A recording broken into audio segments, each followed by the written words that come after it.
This video demonstrates the film threading path for the TTO traverse unit. Feed the film in from this side. Pass it upward from below, between the two upper guide rollers.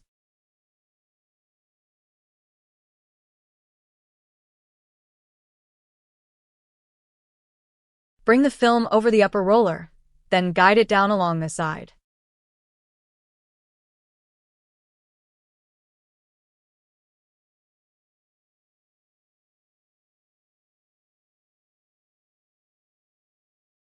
Once the film comes up, direct it downward and route it beneath this roller.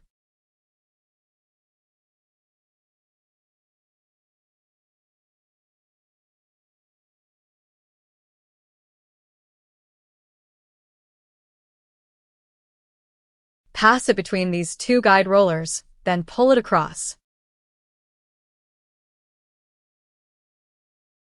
Continue by feeding the film underneath this roller.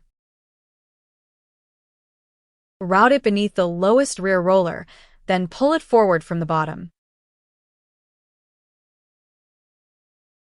Finally, bring it up and over this guide roller. The threading is complete.